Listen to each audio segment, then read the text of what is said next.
Aduh, halo teman-teman semua. Saya baru aja selesai sholat. Jadi ngomongin soal tentang sepulang dari masjid itu saya masih ingat dulu ya waktu zaman lagi sulit, zaman lagi susah, zaman lagi perjuang beresin utang-utang. Jadi ketika itu saya bertemu dengan guru saya di masjid. Biasa pas waktu di musola itu di masjid, saya nanya ya, Pak, gimana nih? Saya ini kan punya utangnya gede 7,7 miliar. Apa wejangan yang bisa saya lakukan sehingga nanti bisa selesai nih masalah ya. Dan yang menarik adalah ujangan saya ini, ujangan dari guru saya itu tidak disangka-sangka ya, tidak diduga-duga, karena saya bertanya kepada orang yang memang itu backgroundnya pengusaha, bukan ustadz.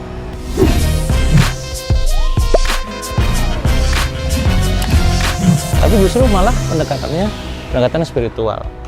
Jadi teman-teman semua, seperti yang juga teman-teman mungkin tahu, yang namanya utang itu pasti bikin kita pusing ya, karena memang dari sononya begitu ya. Orang-orang yang punya utang, yang Anda sekarang punya utang, itu pasti ngalamin kondisi gelisah, bingung, puyeng ya, lemas bawaannya, terus juga frustasi udah pasti ya, terus juga kadang jadi pelit ya karena nggak ada duit, terus tiba-tiba gak sedekah dan pengecut ya. Dan itu seiring dengan kisah yang pernah diceritakan bagaimana dulu Rasulullah itu pernah bertemu dengan salah seorang sahabat yang ada di masjid. Di saat orang lain pada bekerja, ini malah diam mulu gitu.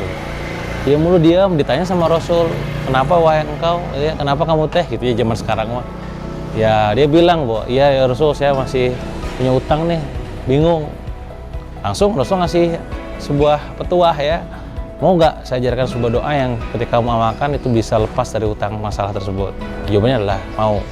Doanya tahu teman-teman, yang mungkin juga sering teman-teman baca di setiap pagi, saat baca surat pagi ataupun sore ya.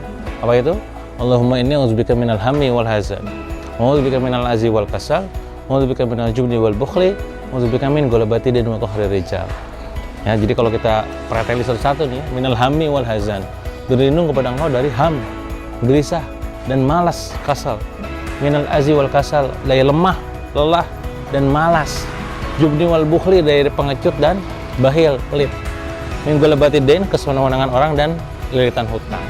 Nah memang bawaan oroknya gitu ya, kita yang sekarang punya utang itu ya memang begitu gitu. Nah maka perlu buat kita minta pertolongan kepada Allah. Nyambung ke pesan yang disampaikan sama guru saya ya.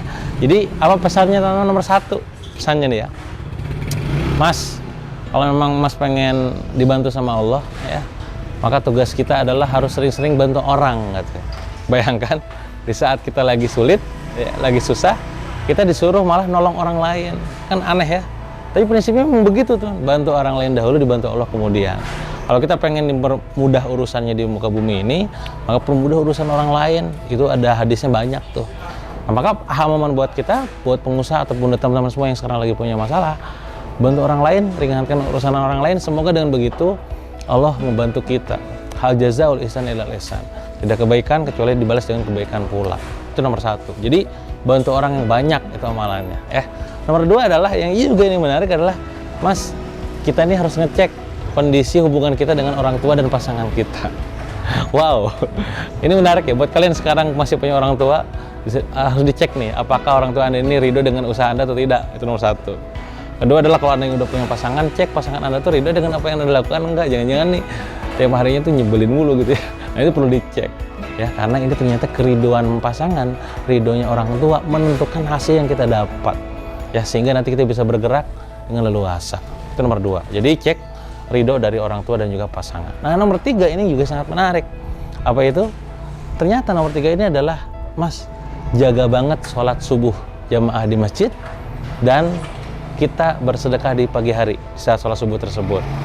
Poin tentang sholat subuh jamaah itu penting dan banyak disampaikan oleh guru-guru kita. Dan poin tambahannya adalah kita perlu mengazamkan, mengkomitmenkan konsisten tentang bersedekah di pagi hari gitu ya. Kenapa? Karena malaikat turun di pagi hari untuk mendoakan orang-orang yang bersedekah.